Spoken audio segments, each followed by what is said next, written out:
Coisa muito autoral, né? Muito inédita.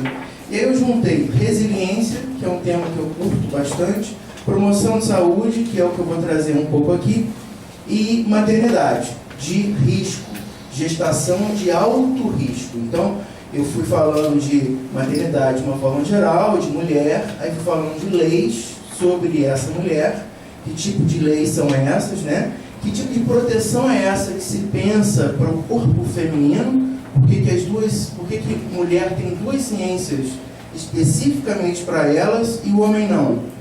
Ah, tem a proctologia. A proctologia também serve para mulher. Ah, tem a urologia, que também serve para mulher. Então, para a mulher tem a ginecologia e a obstetrícia, que são específicas. Então, de que corpo é esse que a gente está falando, né? E que medicina é essa que foi desenvolvida especialmente para esse corpo? Então, foi muito bacana, foram 4 anos de muita solidão. Foi muito legal, porque ninguém entendia porque eu estava estudando mulher pobre, porque é muito bacana falar de mulher de classe média, né? Crianças autistas lindas e bem cuidadas, né? Eu quero falar de criança autista no morro, na comunidade, não estão bem cuidadas. Eu quero falar dessa mulher que tem que trabalhar e cuidar do filho, e que o terceiro, quarto marido, que não são maridos, são companheiros, né? Ex-companheiros. Quero falar desses ex-companheiros que a abandonaram, deixaram um filho e foram embora. Então ela tem 4 filhos, 3 cesáreas. Como é que vai ser esse? Ou 2 cesáreas. E aí vocês sabem, né? Cesárea não pode se fazer muito. Então ela está em alto risco, é hipertensa. Então eu venho dessa discussão. Mulher pobre, hospital público. Então, se vocês estão acompanhando a carência e o caos que está acontecendo em todas as esferas de governo, né? Federal, estadual, municipal. No Rio de Janeiro, o municipal até que menos, né? Mas o estadual e o federal é realmente de dar dó. É de você dizer assim, não, isso não pode estar assim, já que eu pago meu imposto de renda e pago caro, e pago IPTU, e pago tudo, e para onde esse dinheiro deve estar indo, que não tem lá o algodão, não tem lá o enfermeiro, o técnico, e cadê, né, esse pessoal? Enfim, é desse lugar que eu vou falar, entende? Então, como é que você pode falar de saúde num lugar que não tem saúde, não promove saúde, inclusive para os trabalhadores que estão lá? Então, não sei se vocês lembram, isso chega a ser até engraçado sem ser. Teve um caso que deu mídia, e aí quando dá mídia é ótimo, né? Todo mundo conhece e sabe que foi de um hospital público com gente sofrendo, né? Não é só, como é que é aquele hospital lá em São Paulo, que ficam com os presidentes e deputados? Sírio-libanês. Não é sírio-libanês, é um hospital público. De verdade, com gente morrendo e sofrendo, sangrando de verdade, né? E aí teve uma senhora que foi dada como morta e não estava morta. Ela foi dada como morta e foi levada para o necrotério. No necrotério, a filha foi reconhecer o corpo e foi se despedir da mãe pela última vez. É desse lugar que eu estou querendo falar de promoção de saúde, tá? Só para localizar. E essa filha foi falar com essa mãe, com a mãe dela, estava se despedindo, e foi dar um abraço. Notou que o peito da mãe estava embora, fraquinho estava. Vocês viram essa notícia? Algumas pessoas lembram, quando eu falo, e eu vi, porque choca. Ninguém volta à vida assim, só um fez isso. Mesmo assim, tem um pessoal que diz que não, que olha só, vamos pensar. Mas não é todo mundo que faz um treco desse. Então, alguém voltou à vida porque não morreu, né, minhas filhas? Então, se não morreu, vamos ter que pensar. O que aconteceu com ela? Deram como morta o técnico de enfermagem. Alguém perguntou para ele, está morto? Está morto? Ah, eu acho que sim. Aí a enfermeira, então tá. O médico perguntou para ela, está morta? Acho que sim. Ah, então tá. O médico, na mudança do plantão, perguntou para o outro médico, está morta? Sim, está. Então está. O médico foi lá, o outro entrou. Está morta? Está. E aí foi muito interessante, né? Porque quem lida com a morte está acostumado com ela, não com a vida. Quem lida com a vida não está acostumado com a morte, ok? Só com a vida. Então, a pessoa que cuidava dos mortos no necrotério teve que se haver com a vida. E aí, não, ela está morta. Não está, ela não está morta. Salva minha mãe. E aí, não, ela não está morta. E ela está viva. Pegou aquela mulher e saiu correndo, como louco.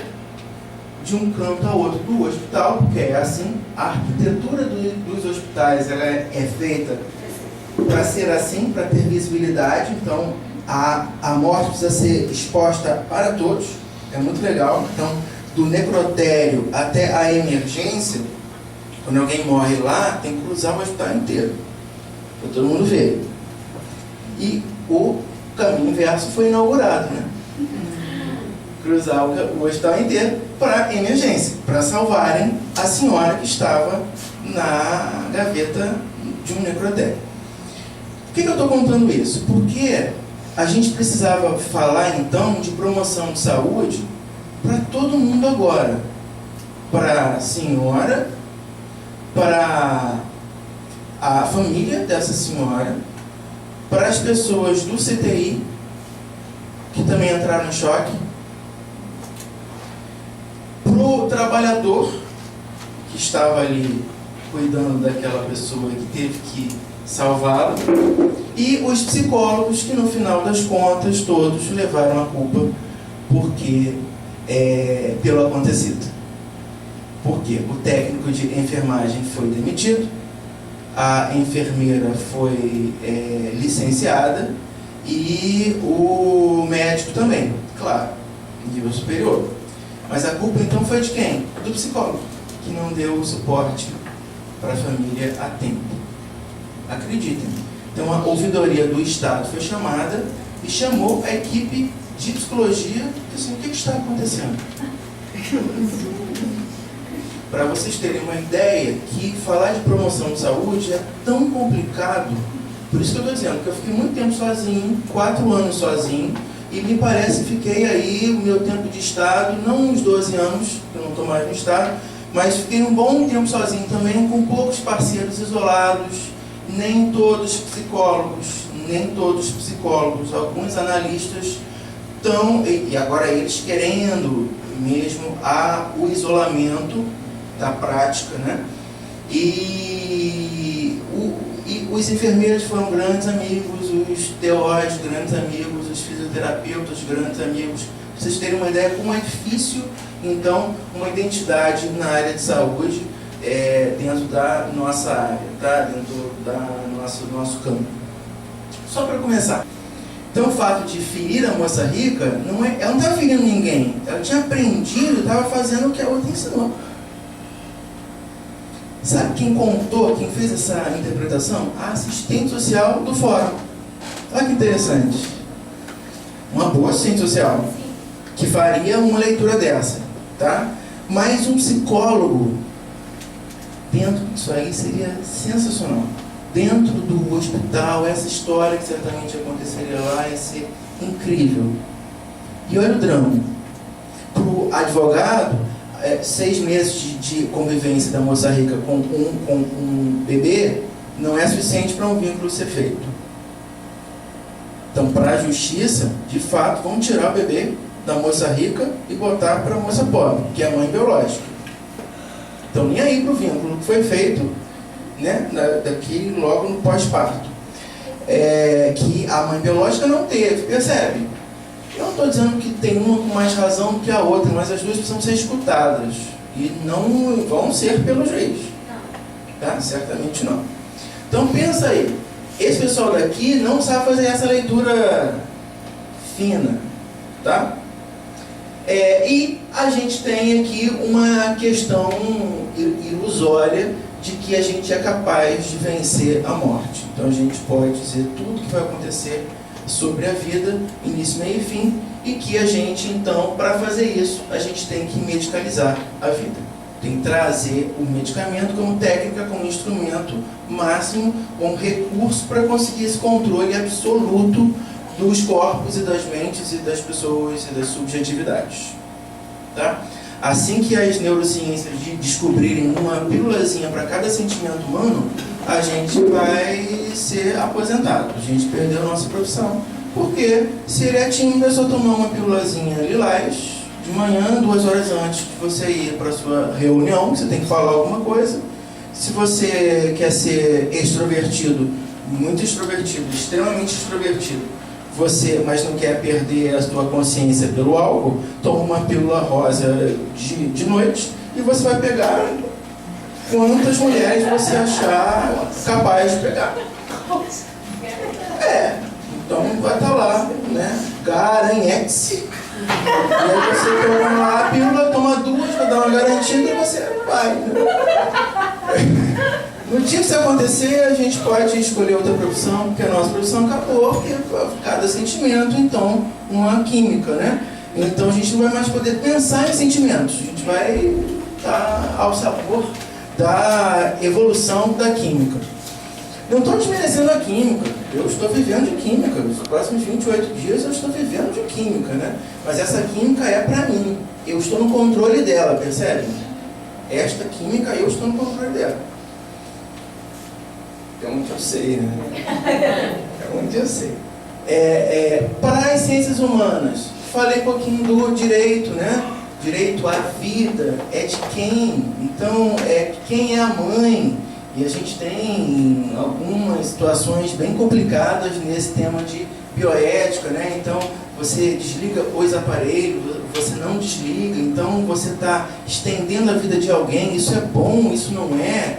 Então, onde está o seu direito, onde para esse direito, onde você está fazendo bem, onde você está fazendo mal, né? A gente tem 4 princípios pela bioética, 2 deles, você não pode causar mal, né? E o outro é você respeitar a autonomia daquele paciente para decidir o que ele vai querer fazer, né?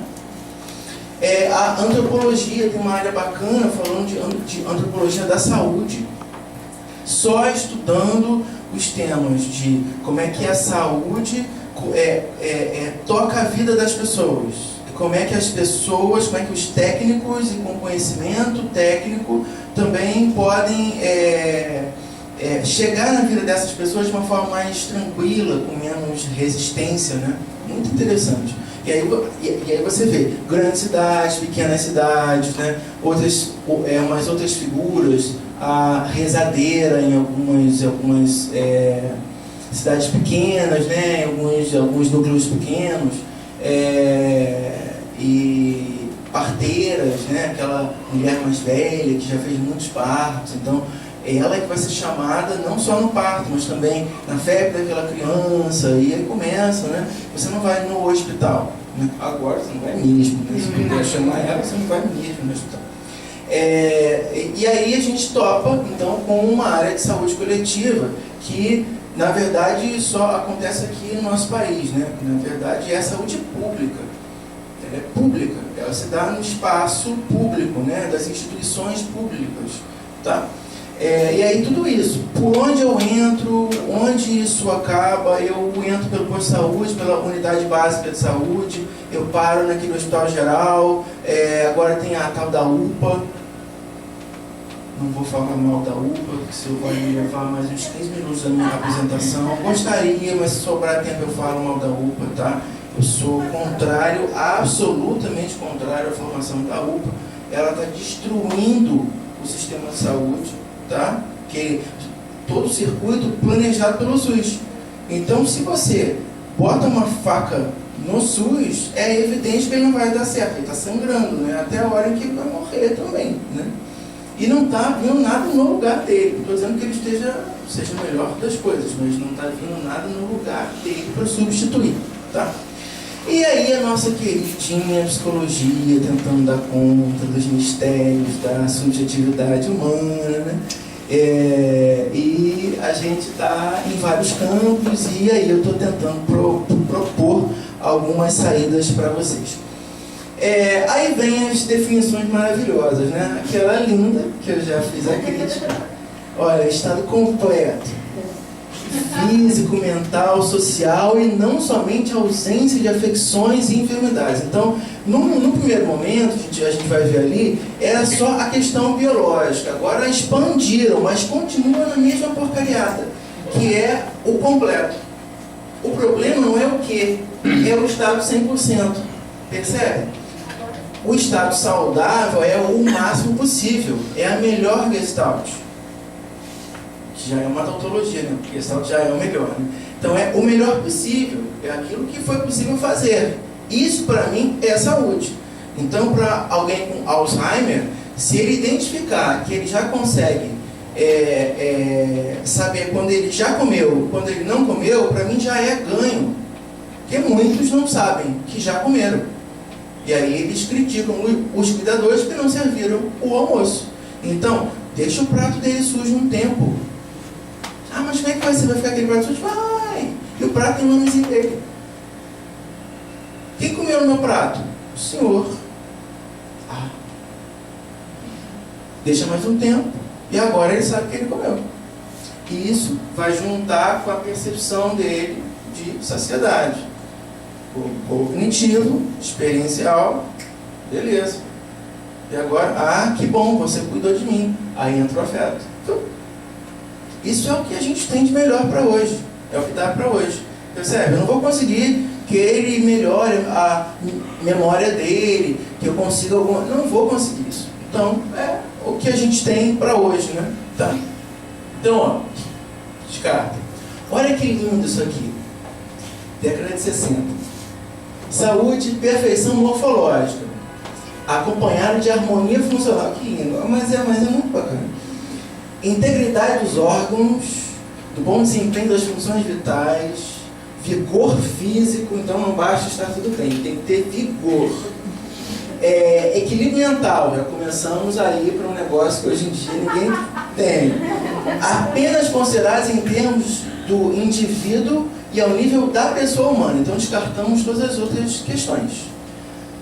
Descartamos um aspecto, então, ecológico, que hoje em dia é muito importante, que a gente sabe que influencia, né?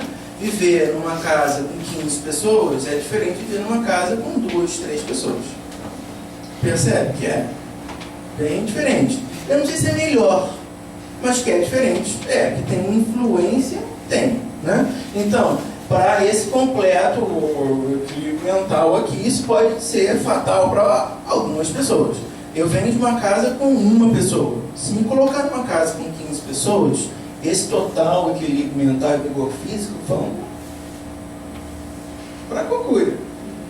E eu acho que o inverso também vai ser a mesma coisa, né? Alguém acostumado com movimento, com gente falando, ficar em completo silêncio com uma musiquinha de, sei lá, de Enya, vai enlouquecer. Tá? Percebe isso? Então, ó, Gouveia também já era. Vamos avançar. 8ª Conferência Nacional de Saúde, bem legal, já está mais avançadinho, já está mais para cá. Saúde é resultante de condições múltiplas. A alimentação, educação, renda, meio ambiente, trabalho. Então, olha só, saúde do trabalhador. É importante você fazer alguma coisa. Para o aposentado, a maior problemática dele não é necessariamente o quanto ele vai ter de dinheiro. Lógico que isso é importante, até porque as afecções todas clínicas vão começar a ficar maiores e mais caras, né? Mas não é só isso. Ele estava acostumado com uma rotina de trabalho, com um reconhecimento de um grupo, com uma tarefa que ele era muito bom fazendo, e agora ele não tem mais isso. Isso é o maior impacto, tá? Transporte, emprego, lazer, liberdade, acesso, né? Serviço de saúde, organização social de produção desses serviços, né? E aí eu sou tocado também por níveis de desigualdade social. É evidente que um senhor em Icaraí vai ser diferente de um senhor no Barreto. Não sei se alguém aqui mora lá pelas bandas de Nikit. É diferente. Icaraí é tudo bonitinho, tem vendinhas e coisinhas legaisinhas de mate, bistrozinho. Barreto tem coisas de mecânico, tem coisas cinzas. as distâncias são maiores, o transporte é mais complicado, ninguém sabe o que é estatuto do idoso. Em Icaraí, o idoso de Icaraí anda com o estatuto debaixo do braço. Ele anda numa reta e ele não sai da sua frente, você que sai dele, porque ele é idoso. Percebe? Eu não estou desmerecendo a vantagem que ele precisa ter pelo fato de ser idoso, mas é no caixa preferencial. Não é exclusivo, é preferencial. É na vantagem do banco, que não é exclusivo, é preferencial. A lei diz que é preferencial. Então, em caso de, a preferência é sua. Mas o senhor não pode passar à minha frente numa fila, por exemplo, de um atendimento numa clínica de saúde. Uma clínica que eu estou pagando o mesmo plano de saúde que o senhor está. O senhor está ótimo. Eu tenho pressa. E eu cheguei na sua frente. O senhor sente-se? Tem cadeirinha do senhor. Então, olha, eu sou isso. Eu estou sendo cobrado da luz até a água. Então eu também vou cobrar da luz até a água. Percebe? Então, um tem um nível de vivência e o outro lado do barreiro tem outro nível de vivência. Isso tem impactos nas diferentes famílias. Isso tem que ser levado em conta também na hora do consultório, na hora do atendimento no serviço de saúde lá perto, né? Então, um vai exigir algumas coisas, o outro vai pedir, vai querer outras coisas, né? Ok. Viu como já está mais organizadinho? A partir daqui, um grande marco para a gente começar a falar de saúde como intersetorial. Não é mais uma questão só de uma totalidade, é de participação, de coparticipação. E aqui o que eu quero chamar a atenção é que é uma coparticipação também daquele que está alvo daquele serviço de saúde, daquele que perdeu a sua saúde. Então a pessoa doente é também copartícipe da sua questão de doença / saúde. Tá? E aí a gente tem na Constituição a questão dos nossos direitos, né? Não vou nem ler, vocês já sabem que saúde é um direito fundamental do ser humano, devendo ao Estado prover esse serviço. Quando vocês forem parar em alguma emergência, é um folhetinho que vocês podem imprimir em casa, assim. Não tem ortopedista? Pá. Vou chamar o Wagner Montes. Wagner Montes é excelente como dispositivo, um analisador institucional, assim. Wagner Montes ou qualquer outro similar, qualquer outro genérico, né? Mas Wagner Montes tem um nome, tem um impacto bem interessante nisso, porque ele escracha, né? E aí ele escracha. E é ótimo, você fala o nome dele e as pessoas começam a ficar nervosas. Ou que vai mandar, agora tem outro, tem o WhatsApp, você filma e manda pro WhatsApp do G1. Também é bem legal, que vai parar no RJTV da primeira edição, que é o que é mais longo, tem 1 hora, tem impactos. É ridículo você ter que exigir um direito que é seu, né? Tá tudo bonitinho, mas infelizmente então, imprime. E aí, se não tiver, pode ir na primeira delegacia que você encontrar e fazer uma ocorrência. Garanto que a coisa vai aparecer já já. Eu sei que nem todo mundo tem um tempo para poder fazer isso, algumas coisas são tão urgentes, né, que não dá para se fazer. Mas quando não for urgente, você tiver um tempinho, vale a pena, porque cidadania também é autonomia, né? Também é fazer. Então, senão vai continuar. Hoje eu estava vendo o RJTV primeira edição, que é quando eu almoço, então eu fico vendo, é ótimo. Hoje eu estava vendo uma matéria linda, uma cadeirante, toda bonitinha, jovem, devia ter uns 21, 22, nova, um bração, porque ela tem que fazer muito esforço nessa cidade.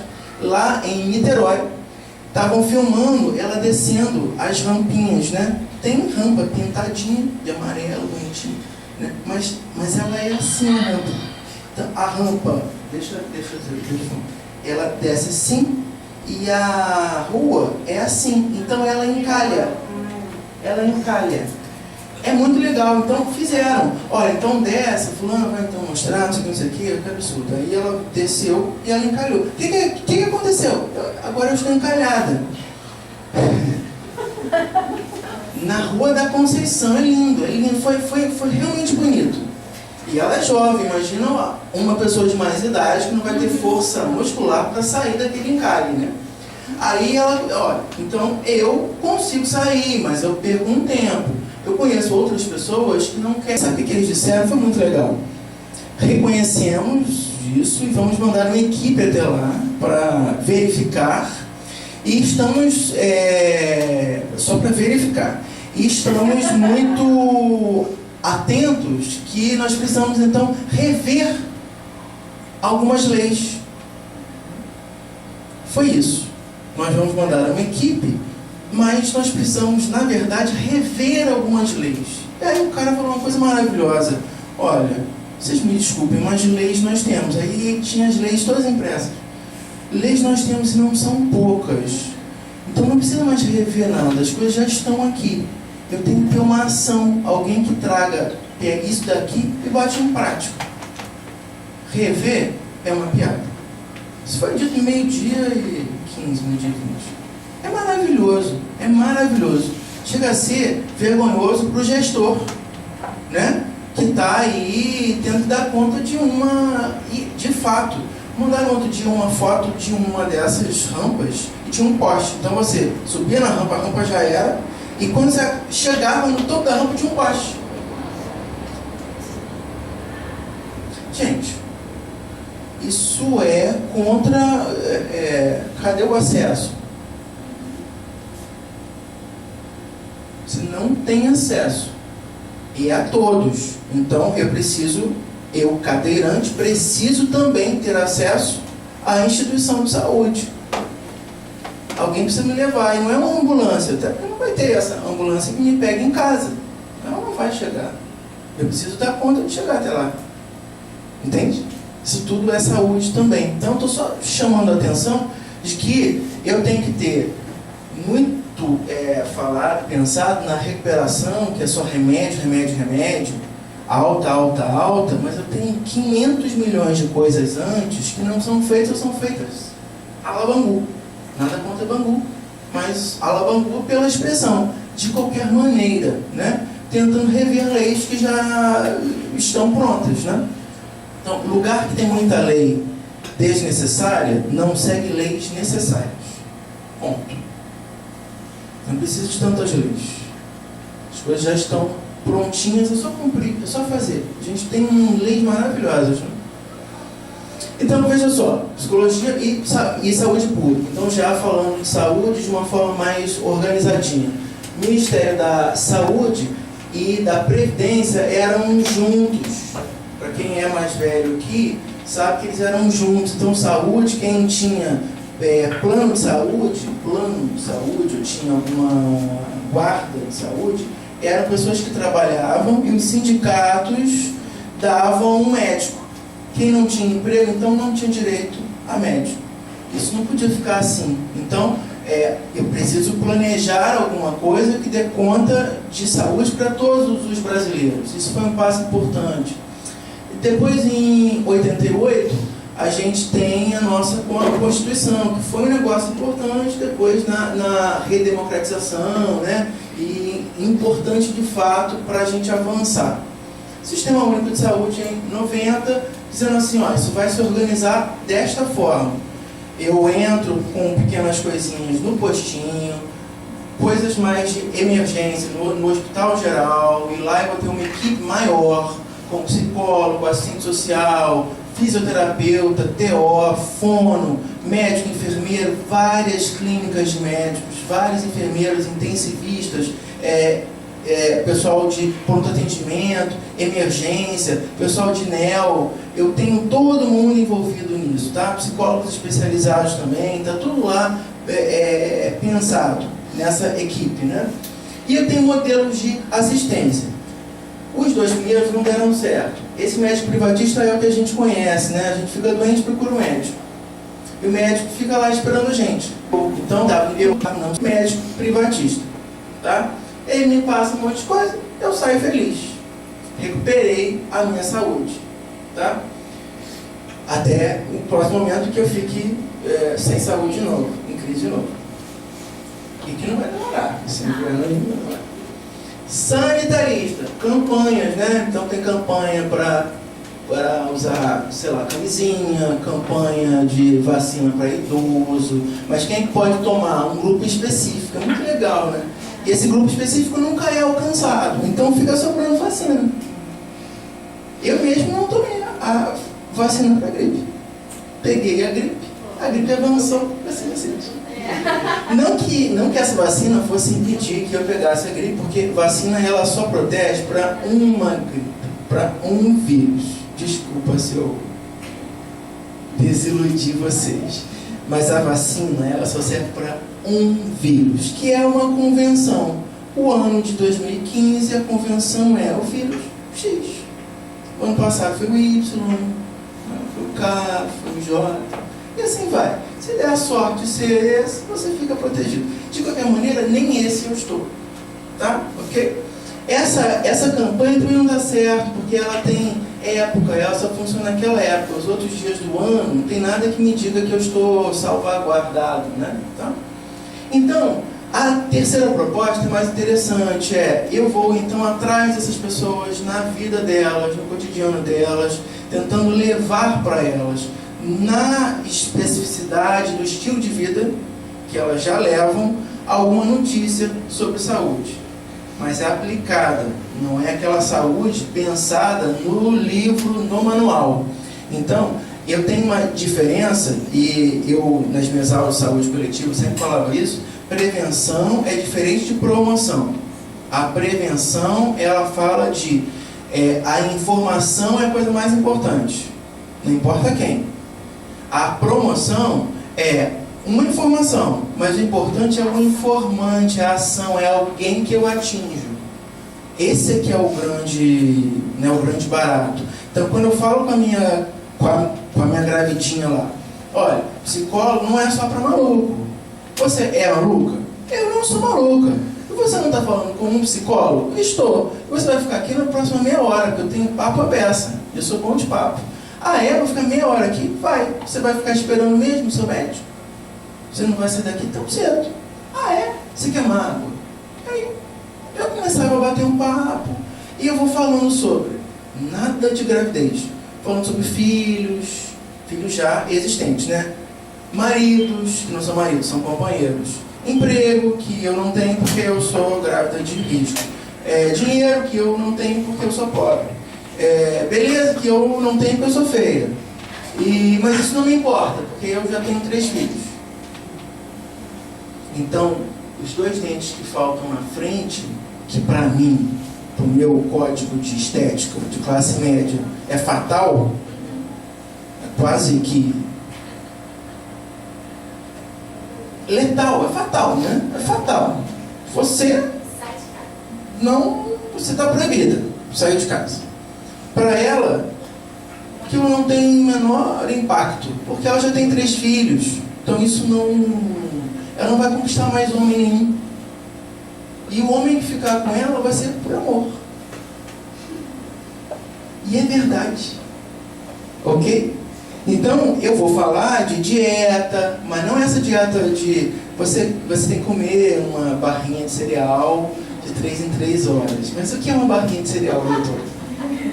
Porque ela come arroz, feijão, farinha, girimum, né? Uma carne de sol, quando tem um negócio assim que é um lombo, um treco assim, rabada, uma feijoada. Feijoada já é artigo de luxo, é para uma festa no mês, assim, um churrascão assim, com drumete.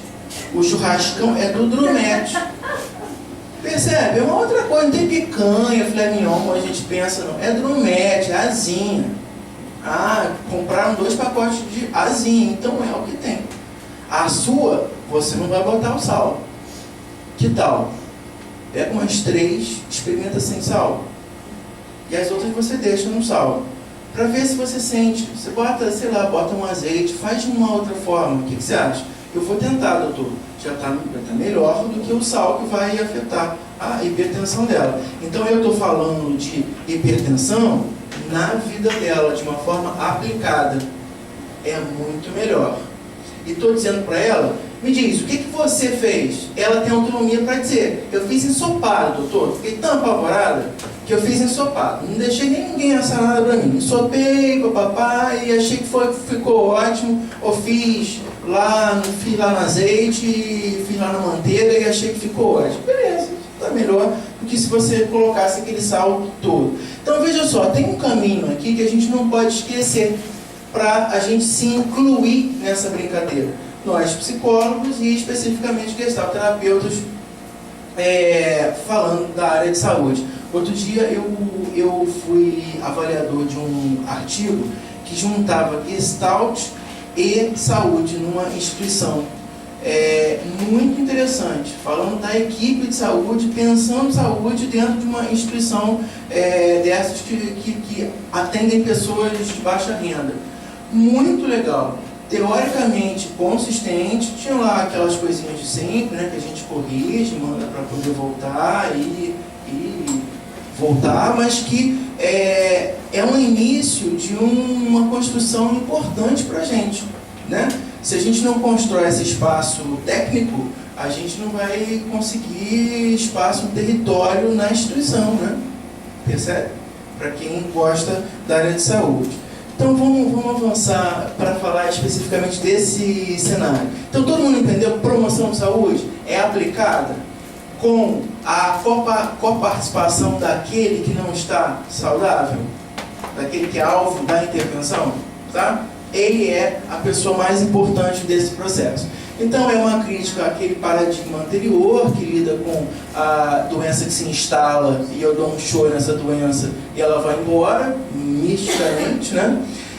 E eu trago uma ênfase para uma questão de um conteúdo social e intersetorial. Eu então preciso falar, por exemplo, vou voltar a esse exemplo do otorrino que eu fui.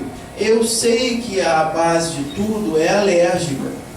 Olha só, promoção de saúde. Eu sei disso. Mas ele era tão assoberbado que não dava para falar de promoção de saúde e de outras especialidades da rua. Sabe quem é? Na boca do sapo, costurar e botar na macumba. Né? Para dizer assim, olha fulaninho não fez o que tinha que fazer, então agora a gente tem dois problemas, tínhamos um, agora nós temos dois. E esta pessoa tem todo o direito, como a filha lá daquela que estava morta, a semi-morta, tem todo o direito de gritar. E eu não vou impedir que ela grite. Vocês precisam dar todo o suporte para ela. Isso quer dizer o quê? Que é para impedir que ela chore? É para ela calar a boca? Eu não vou dizer isso. Para mim, ela precisa falar ainda mais alto. Porque é a voz dela que vai manter a mãe dela viva. Na hora que ela se calar, a mãe dela morreu. Ok? Então, empowerment. Esse é um tema, essa é uma palavra que vocês não podem perder. Tudo bem? Todo mundo anotou? Empowerment? Pode jogar lá no Google, ver o que é. Tem 15 milhões de artigos. Baixe umas coisas aí para vocês e vão atrás desse negócio que é muito legal. Então assim, agora eu falo um pouquinho de lei, rapidinho, só para vocês entenderem. Olha só, a qualidade de vida voltou, já tem de novo agora na lei, então não preciso mais fazer lei nenhuma, já está lá, tá? O pessoal de Niterói precisa ver isso aqui, não preciso mais fazer nenhuma lei, já está tudo bonitinho. E eu tenho aqui alguns temas novos, né? Vulnerabilidade. Todos nós corremos risco. Que riscos são esses? Eu tenho determinantes, então viver num barraco é uma coisa, viver numa cobertura duplex é uma outra coisa, tá? Eu tenho acesso a 500 milhões de coisas, eu não tenho acesso a nada. Isso vai me jogar em outro caminho, tá? Então, eu tenho que promover qualidade de vida e reduzir esses danos aqui em todos os espaços, tá? Claro que o cara do duplex já sabe se defender mais sozinho. O cara do barraco precisa muito mais da minha ajuda. Esse princípio está onde? No SUS. Se chama equidade. Quem precisa mais, tem mais. E tem gente que quer acabar com essa lei. Quer boicotar essa lei, já está lá. Quem precisa mais, tem mais. Já está escritinho, é tudo bonitinho. Então eu vou ajudar quem precisa mais, não o cara do duplex, que já pode se defender sozinho, né? Esse era o geral. E aí, os específicos. Só estou trazendo algumas coisas em vermelho para chamar a atenção mesmo para esses temas, né? Eu tenho que implementar, né, ações reais de promoção na vida dessas pessoas. Tem que ampliar a autonomia, esse sentimento de empoderamento e a corresponsabilidade. Ele vai fazer junto comigo. Que a partir do momento que ele espera que eu, técnico, resolva tudo para ele, a gente vai ter um problemão, ele não vai pedir nada. E eu, então, vou fazer o que eu acho que devo. O que eu devo é medicar e vai embora, porque eu quero a sua vaga, eu quero leito de novo, para um segundo, para um terceiro. Então, o que eu quero é leito. Eu não olho pessoas, eu olho leitos. Leitos vagos, não leitos preenchidos. O leito preenchido é um número, é o apêndice do leito 15. Não é o seu João das Neves com apendicite. Em quanto tempo o apêndice do leito 15 vai sair? Em 2 dias. Começa a contagem regressiva. Não é isso. Tem um João das Neves que está chateado porque não pode falar. Eu não sei se vocês já tiveram apendicite. Você não pode falar, senão você vai explodir. Dá uma sensação de explosão.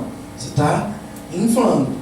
E ele está constrangido, porque ele só solta pum. Não pode falar porque entra ar. Fica distendido. E ele fica soltando pum porque a questão digestiva está toda... Voltamos ao cocô, né? O cocô engloba a experiência humana. Freud estava certíssimo quando rolou aquele negócio, dos 2 anos acontece isso. E aí vem o pai, vem a mãe, o cara era um gênio.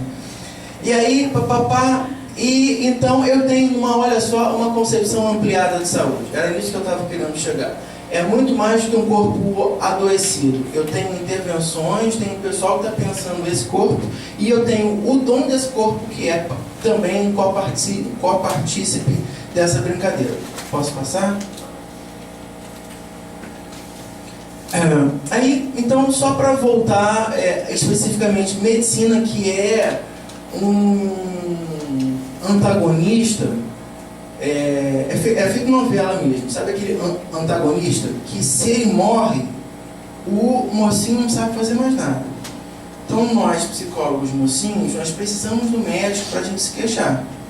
Porque se o médico não está lá, a gente não tem o que se queixar. O médico, então, ele tem um discurso muito próprio, ele tem que ser sensibilizado. É só isso, o cara não é um inimigo, ele é um antagonista. Ele realmente não sabe fazer diferente. E a gente vai começar a criar uma ponte para ele entender que o que a gente está falando faz sentido e vai ajudar. E se ele conseguir identificar uma situação, ele pode chamar nossa presença antes que a coisa exploda. E a gente vai parar de ser bombeiro, né, dos eventos subjetivos, e vai começar a estar junto para evitar o caos.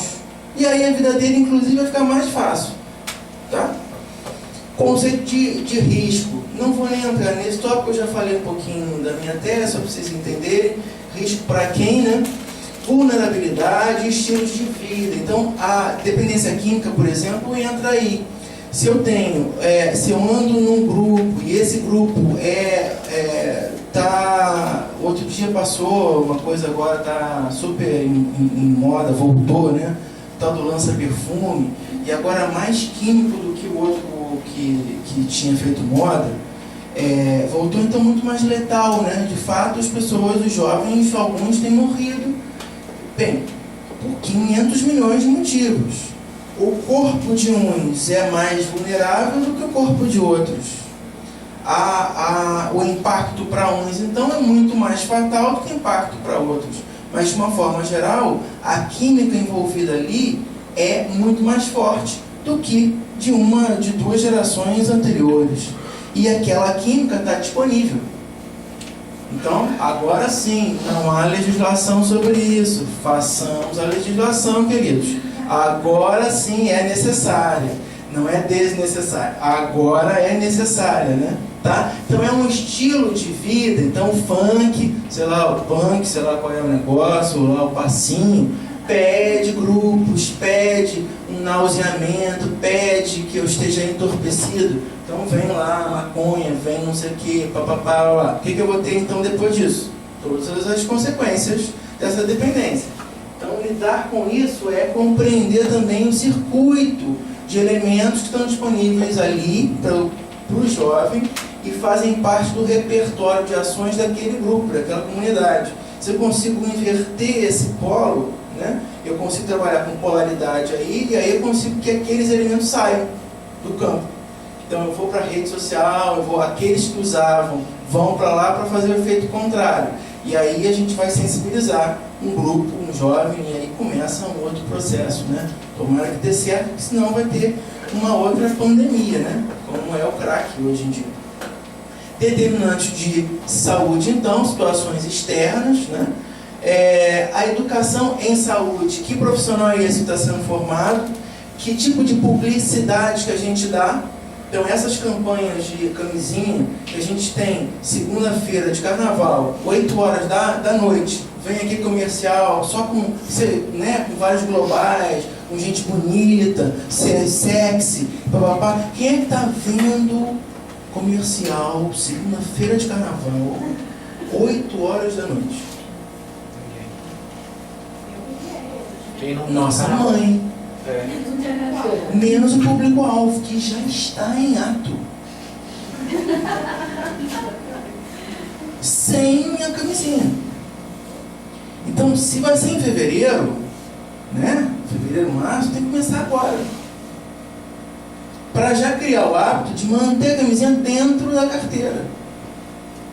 A consciência de que a camisinha te protege e protege o outro.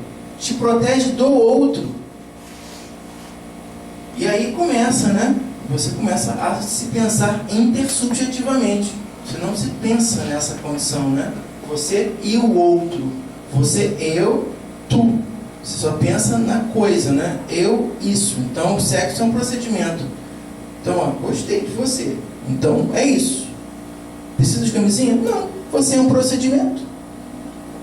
Já é um procedimento. Eu vou ter um segundo procedimento? Eu não preciso disso. Então, se isso não for, né, tiver um trabalho aí, isso tem que começar agora, né? Então, essa educação não se dá em panfletinho ou negócio às 8 horas da noite, segunda-feira de carnaval. Se dá na praia, sábado, domingo, no sol, praia lotada. Você dá um panfleto, já dá uma camisinha. Panfleto e camisinha. 2 camisinhas. E aí você vai para enfiar a camisinha na vida desta pessoa.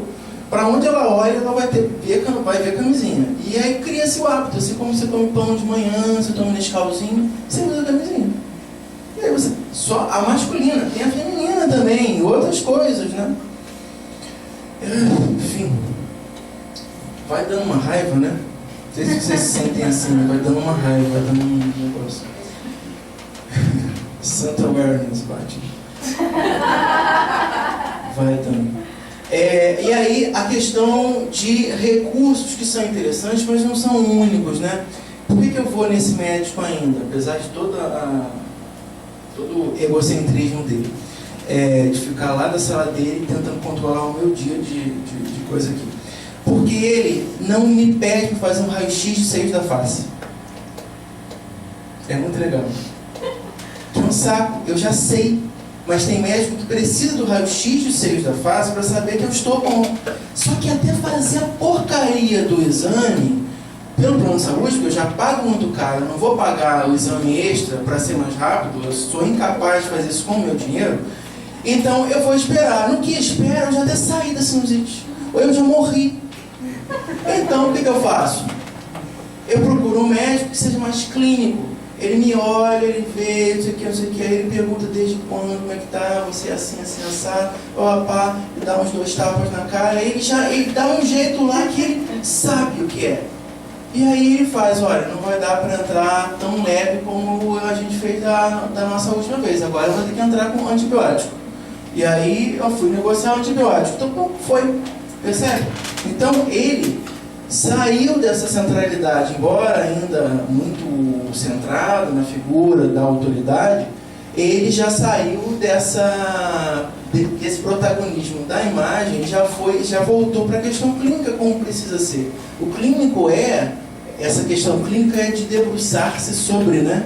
Um bom médico é clínico geral, que é tão raro hoje em dia, né? Clínico geral é aquele que escuta o seu pulmão, ele bota o ouvido. Aí, essa medicalização da vida começa a perder força, porque ele vai medir isso, aí vai diminuir a dose, porque ele vai saber que eu posso sair dessa com muito mais leveza, tá? Esse médico lamentou muito, apesar do estilo mandão, ele lamentou muito eu ter que entrar no antibiótico. Eu achei o máximo isso, por isso que eu ainda continuo indo lá nele, né? Porque eu sei que ele tem essa visão mais interessante. Vou dar uma corrida, fiquei falando dessa.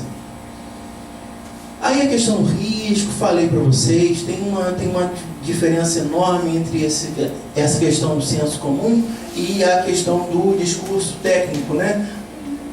Tem algumas palavrinhas que são muito típicas do discurso técnico e o nosso são muito diferentes da vivência desse risco, né? E aí a gente pode pensar assim, o risco então é uma coisa de arbitragem. Alguém disse que é assim. Então um discurso que é hegemônico e vertical diz assim, faça-se assim, você agora está sob risco. Então agora eu entendo que faço parte de um grupo de risco, estou numa situação de risco, estou num estilo de vida que me leva para essa situação, e aí a gente vai localizando saúde ou não. Vocês estavam copiando? Não. Eu estou passando um pouquinho mais rápido. E aí, muito legal, esse sou eu.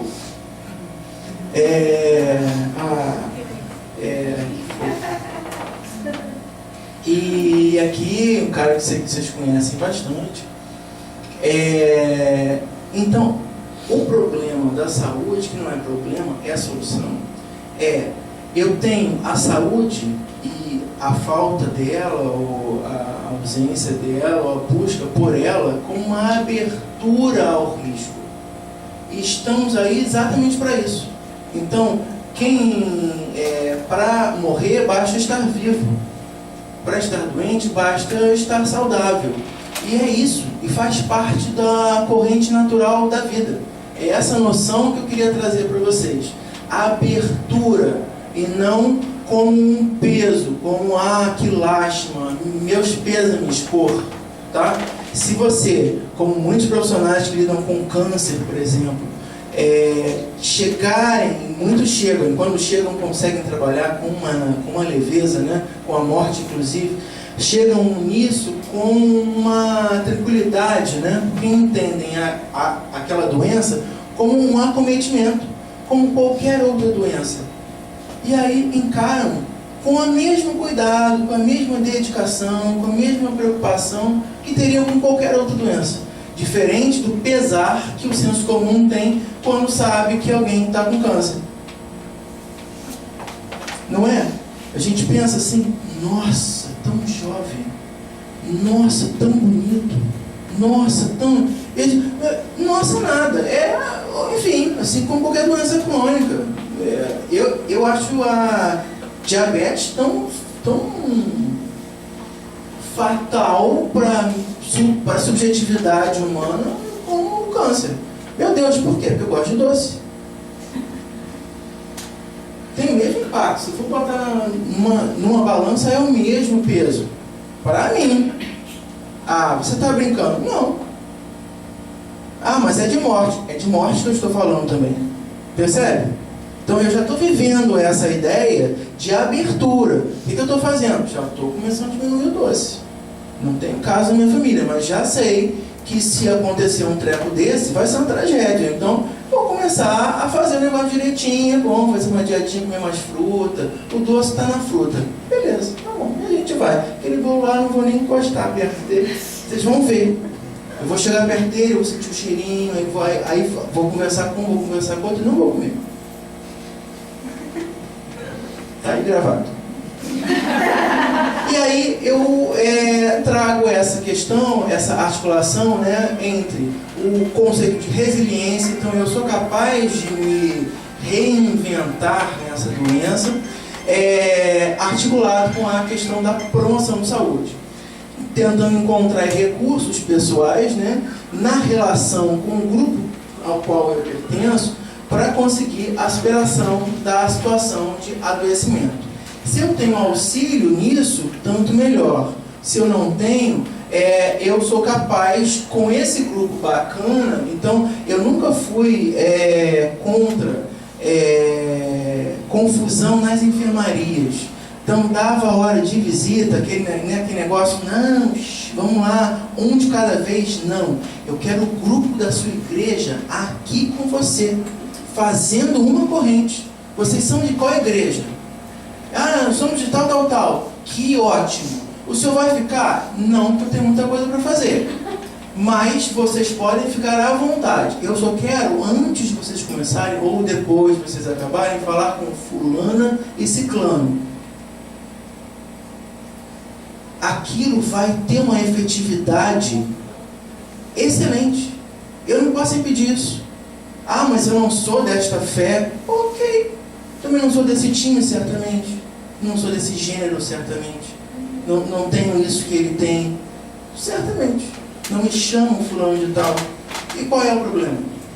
Ok? Então, eu tenho que trazer esse pertencimento para favorecer alguma coisa aqui, para exatamente tentar encontrar recursos para que o doente se entenda como aberto para novas experiências, inclusive a de deixar de estar doente. Isso é renovador. Se vocês conseguirem essa proximidade com o conceito, depois botar isso em prática, a relação com os pacientes vai ser outra.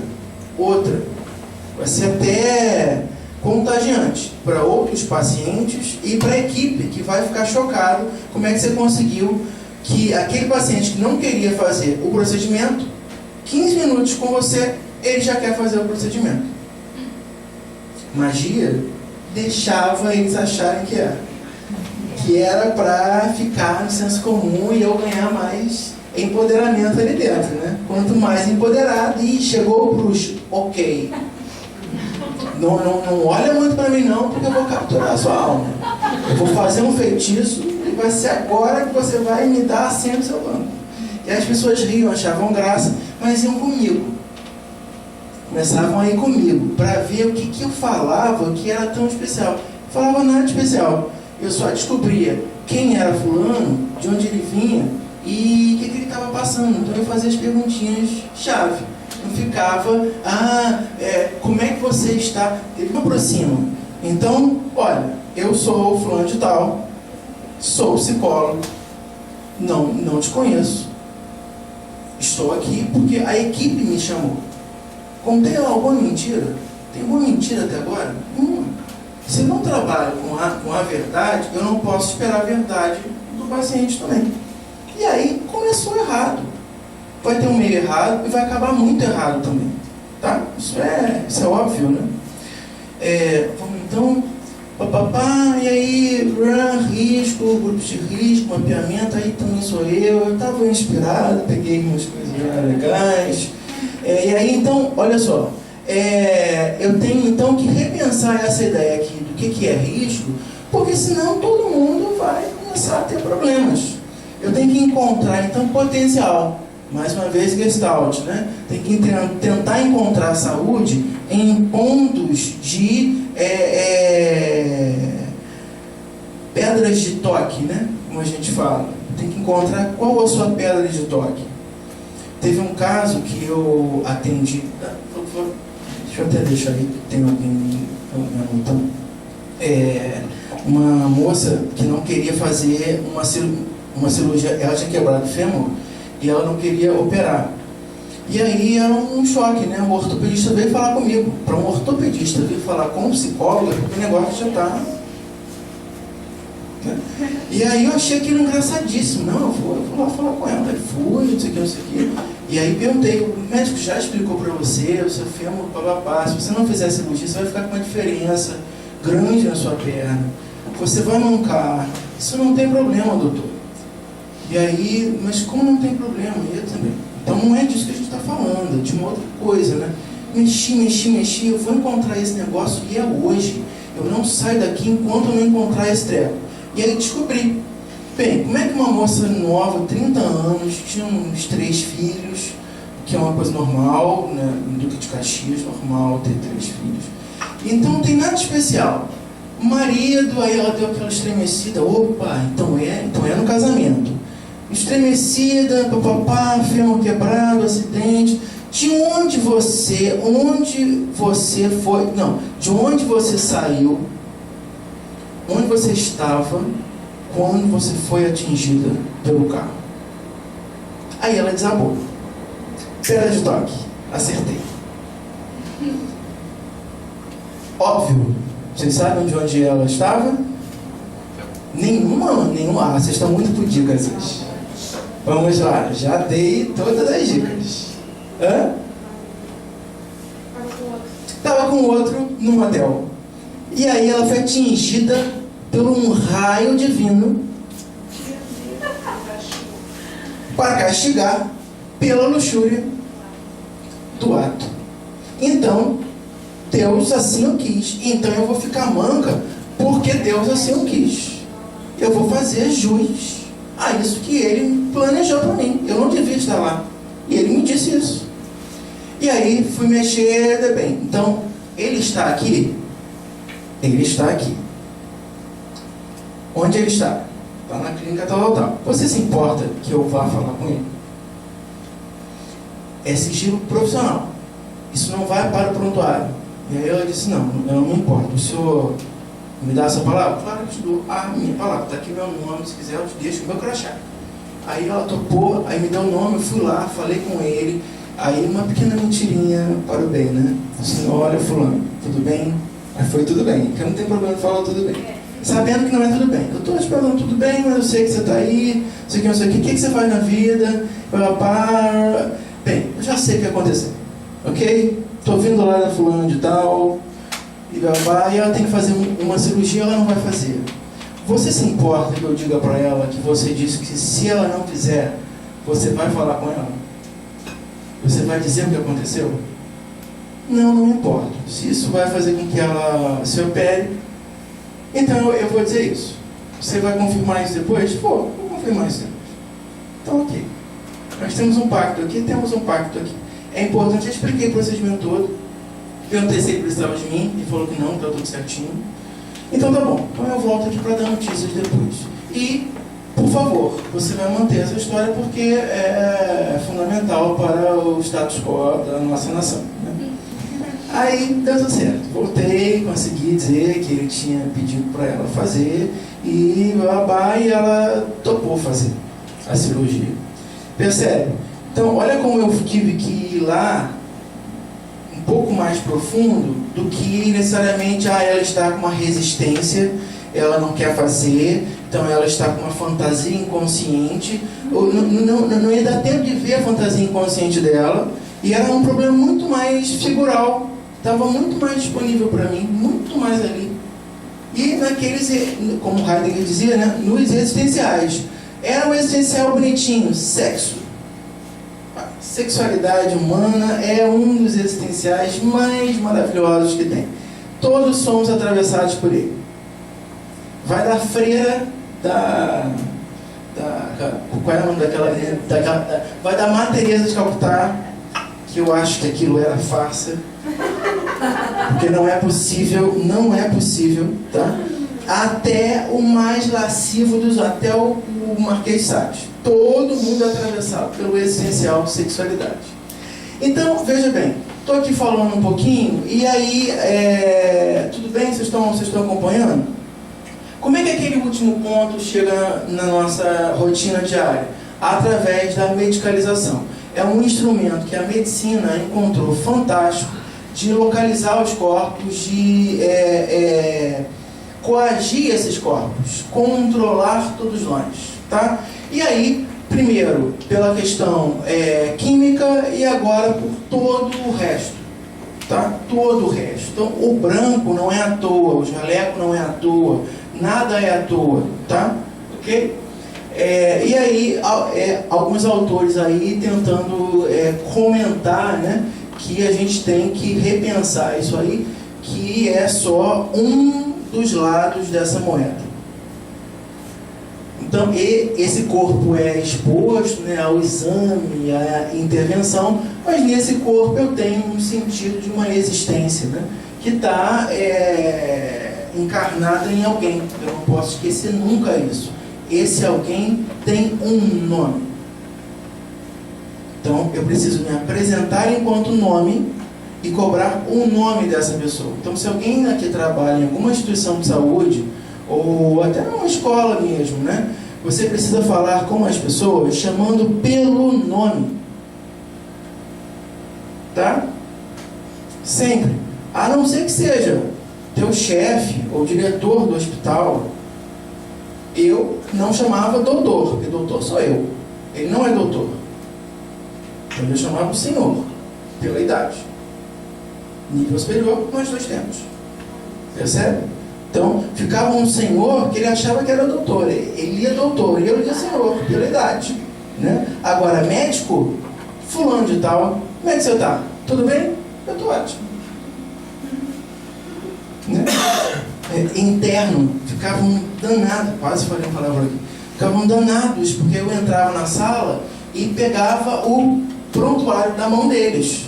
Eles estavam tendo uma aula e estavam apelidando todos os prontuários da clínica.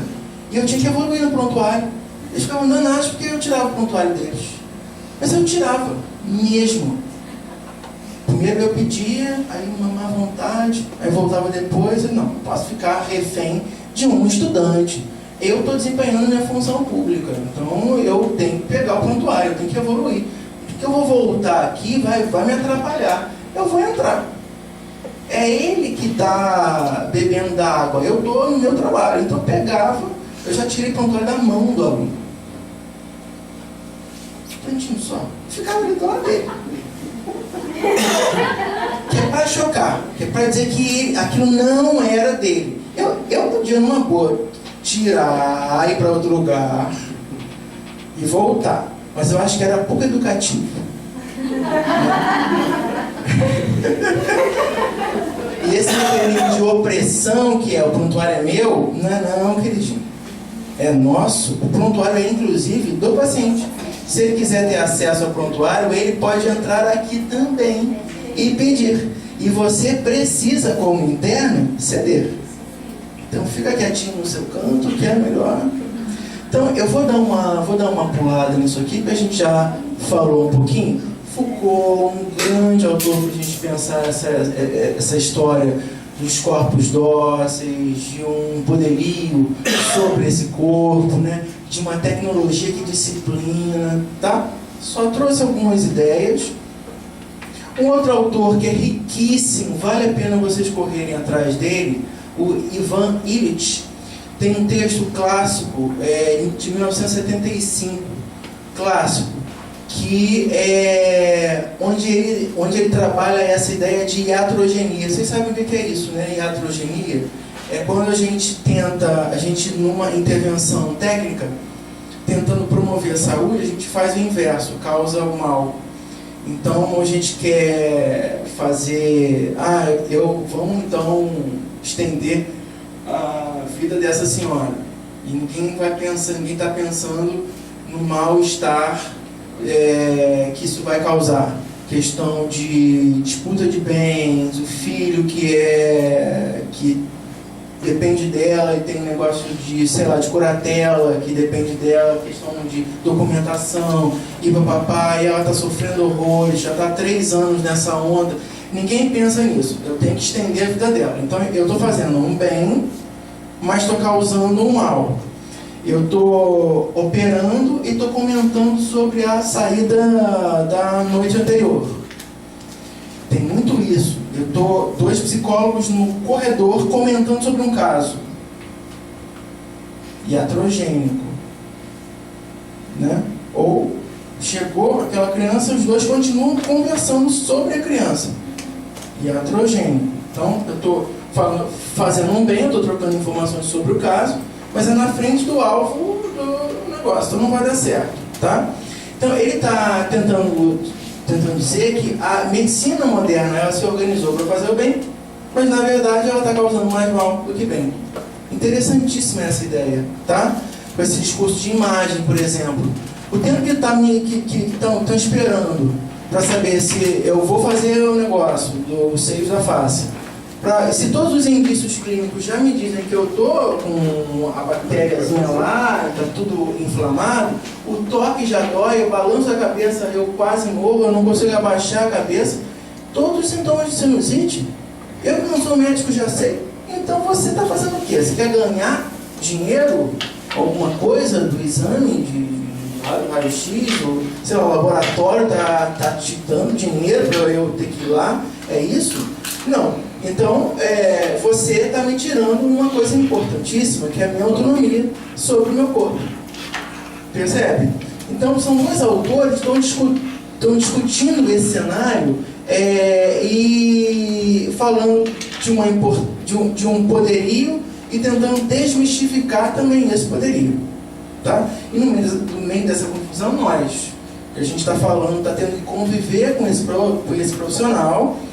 Não estou desmerecendo, longe de mim, gente muito bacana, gente capacitada, ortopedistas inclusive, as pessoas falam, né? Mas ortopedista é grosso, não sei o quê. Nada. Pessoas incríveis, com uma sensibilidade, mas você tem que buscar, e se ele for grosseiro, você tem que sensibilizar, né? Tem que dizer, ó, fala alto não, faz não sei o que, tudo bem, como é que é o seu signo? Fala o seu signo. Você é de Capricórnio? Eu tenho um primo que é de Capricórnio também, é assim. Fala, você é de Áries? É fogo. Então é por isso que você não deixa o negócio quieto, você fala mesmo, né? Fala alto, né? Mas eu falo baixinho, que eu sou acostumado com sigilo profissional, então eu não posso falar tão alto assim. Quando você entrar aqui no consultório, você baixa um pouquinho a voz. Tá, desculpa. Até os arianos são educados também. Você tem ariano aqui. De qualquer maneira, são educados também, né? Então, a gente já vai brincando e na maciota a gente conquista o cara, né? E a gente vai conseguir um trabalho em equipe, no mínimo multi, que sai inter, e aí a gente corre pro trans, né? E aí chegamos até a Gestalt. Eu vou falar de uma forma mais rápida para deixar vocês também comentarem alguma coisa, trazerem alguma ideia. Podem até falar juntos, se a gente quiser, não são tantos slides. Primeiro, estou propondo que a gente subverta esse eixo tradicional do conceito de saúde. Vocês já entenderam. Então, saúde, primeiro, não é totalidade e não é essa que estão propondo para a gente, tá? Eu estou entendendo que o estado saudável, então, ele se afina com o conceito de autorregulação. O conceito em si e também com a ideia de auto. Sou eu que faço. Tá? Então tem conceito teórico e sou eu que faço isso. Então é o melhor para mim, é o que eu tenho disponível para mim, é o que é possível, né? Tá? Sempre buscando o melhor, sempre buscando o que é interessante. Uma proposta dialógica de cuidado, de respeito, como eu pus, à alteridade. Se eu entendo que uma relação profissional técnico, né, profissional de saúde, paciente, é de pessoa para pessoa, antes de qualquer coisa. Depois, no outro registro, de psicólogo para paciente. Depois, no outro registro, de funcionário público para um usuário. E aí eu vou de um signo tal, de um cara de uma fé tal, uma fé tal. E aí a gente começa a fazer os registros. Mas acima de tudo é de uma pessoa para outra.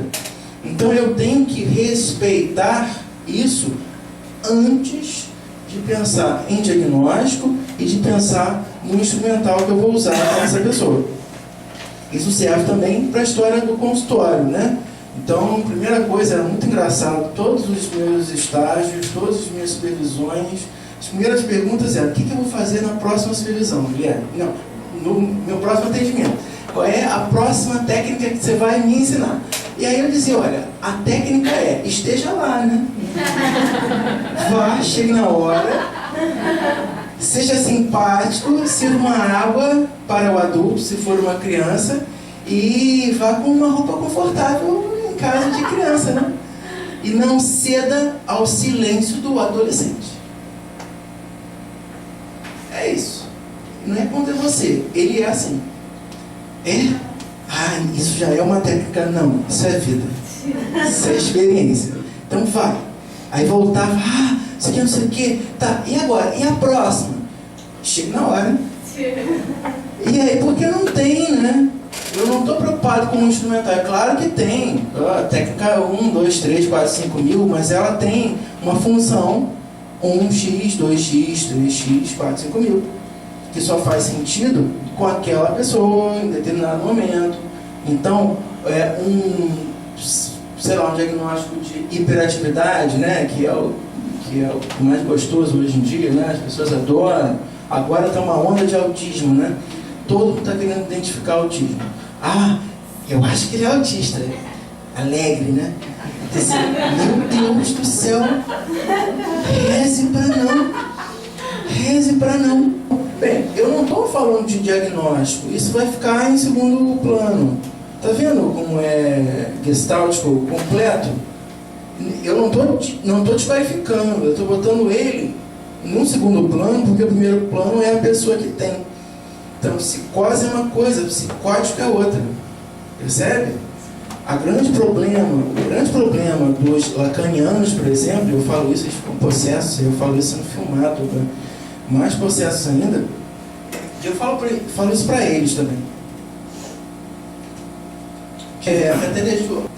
Vocês se preocupam muito com a psicose.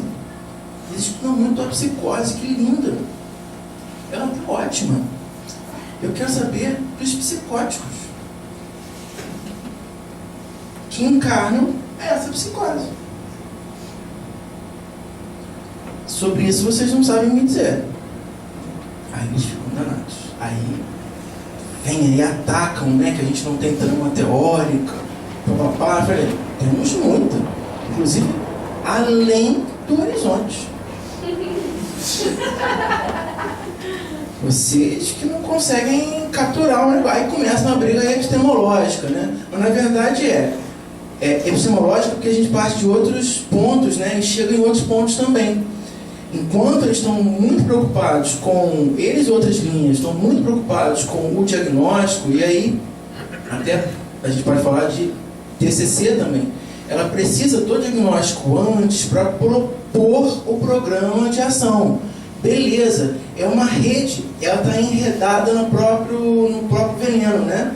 Ela precisa disso, não tem escapatória. Tomara que ela faça bem isso. Se ela fizer mal, tudo vai sair mal. A gente não está preso nessa rede, tá? Essa é a grande vantagem. Então eu vejo isso aqui com muita naturalidade, um entrelaçamento muito fácil, tá? Entre esses temas.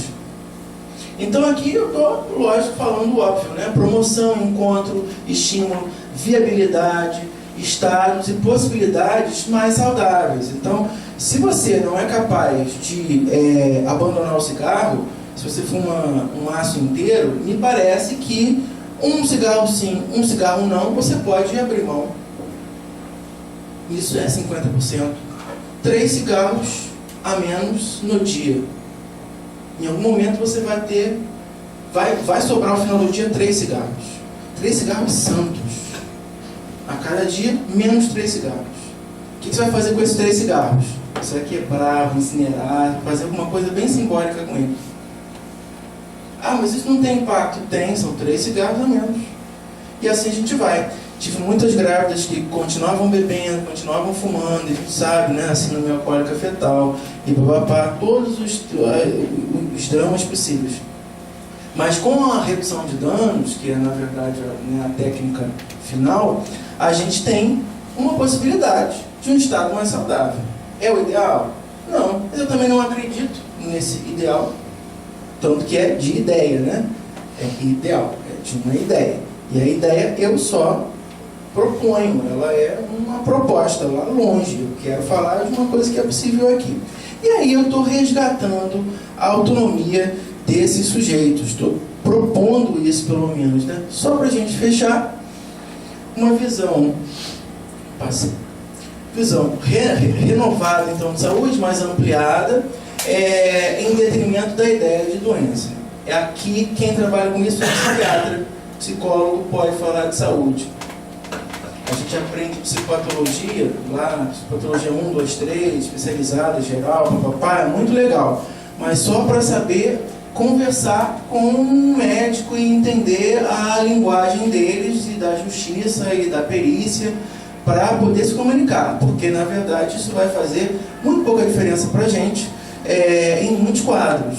Se não for um quadro de uma síndrome genética, de entendimento, isso aqui tem uma complicação cognitiva específica. Se não for isso, isso não vai me fazer muita diferença no meu dia a dia, tá? E a gente vai poder falar de saúde como propõe a ideia da Gestalt. Mudança, né? Saúde, então, além de sintoma, além da doença. ênfase qualitativa, não quantitativa, na quantidade de exames de imagem e na quantidade de sintomas que você tem, na quantidade de indícios de uma doença que você consegue somar, né? Sempre me incomodou muito aquela questão de quantos critérios você consegue bater num quadro específico. Parece ranking, né? E aí você começa a ficar feliz porque você conseguiu bater mais. Quem é institucionalizado na área de saúde mental, tanto aqueles que cuidam quanto aqueles que são cuidados, adoram a contabilidade. Então, quanto mais, melhor. Porque fica mais claro. Quanto mais claro, mais medicamento. Quanto mais medicamento, mais eu estou saudável. Você inverteu. É iatrogenia pura. Percebe? Quem lida na área de saúde mental sabe isso, vive isso. É iatrogenia pura. Quanto menos, melhor, gente. O menos é mais, né? E não mais é menos. Essa é a ideia que a gente precisa combater. E aí, para a gente fechar, bem isso, né? A busca das necessidades reais de cada indivíduo, de cada organismo, que ele precisa de fato para ele, em primeira pessoa, para ele, de forma atualizada. É ele que é capaz de chegar até esse encontro, até essa notícia, em busca do fechamento. Então, eu fechei muito bem a história da minha sinusite. Está tudo bem fechadinho. Vai acontecer mais algumas vezes no inverno? Vai. Ok. Eu só faço coisas erradas. Vou deixar de fazer? Não. Eu tenho tecnologia a meu favor. Então está tudo certinho. Eu já estou atualizado quanto a isso. Medicado e tenho os meus pontos de referência técnicos para poder buscar auxílio quando eu necessitar. Beleza, está tudo certo. Para mim, eu encontrei o melhor fechamento. Tá? Então, saúde é a busca pelo fechamento. É a abertura, antes de mais nada, é lançamento e depois a busca pelo fechamento. E aí, um novo ciclo. Um novo ciclo. Um novo ciclo. Eu então tenho uma afinidade sensacional com a área de promoção de saúde, que é uma área técnica, conceitual, fortíssima hoje em dia, embora difícil de se aplicar no atual cenário de saúde pública no Brasil, mas é uma área forte, legalmente forte, internacionalmente potentíssima, e aí a gente pode juntar clínica, juntar atendimento, serviço bem posto, né, instituição, e tentar bolar alguma coisa bacana para os nossos pacientes, clientes, pacientes usuários, né, numa instituição, clientes no nosso consultório, e no entendimento da doença como uma colocação natural, como algo natural, como uma vivência, como tantas outras são. E a gente vai conseguir, como tantas outras vezes, solucionar, dar encaminhamento. Percebe? Acho isso mais fácil que a gente pesar isso e trazer isso para uma lástima, né? Para uma perda de algo, para um luto. E aí o luto nem sempre a gente está preparado. Nós, terapeutas, e a pessoa, né? Porque nós também somos pessoas. E aí o luto para a gente também pode não ser. Então eu sempre uso o exemplo do INCA, que as pessoas que trabalham lá já estão preparadas para isso. Elas alcançaram um nível de interação, né, pessoa a pessoa, tão interessante que a técnica vem sempre a favor. Não é assimétrica, né? Eu vou fazer alguma coisa a mais para você. Eu vou fazer o que é necessário para você. O que você tem é mais uma doença crônica. E é isso. É tão humano, né? É tão bom, tão bacana e difícil para todos nós, porque a gente até não é formado para fazer isso, né? Não tem isso claro. E aí, isso aí, muito obrigado e tudo de bom para vocês.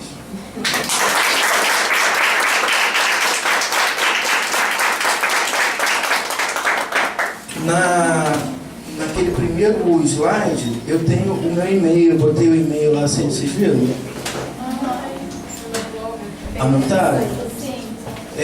E aí vocês podem mandar coisas e a gente está aí para trocar ideias, artigos. E se vocês quiserem, de repente, a gente está ainda bolando isso, se vocês quiserem, vocês podem participar também desse projeto. É uma ideia institucional, mas que não está fechada na UF, ela é ampla, né? É uma coisa nacional, a gente está inscrito no CNPq. E aí é mega, super, ultra, é top. E aí, se quiserem fazer parte, a gente está bolando, ainda está tudo muito, muito novo, né? Mas é uma ideia bacana. Essa é a minha proposta e estou pensando em bolar alguma coisa mais séria. A gente vai ter notícias aí ao longo do caminho, tá?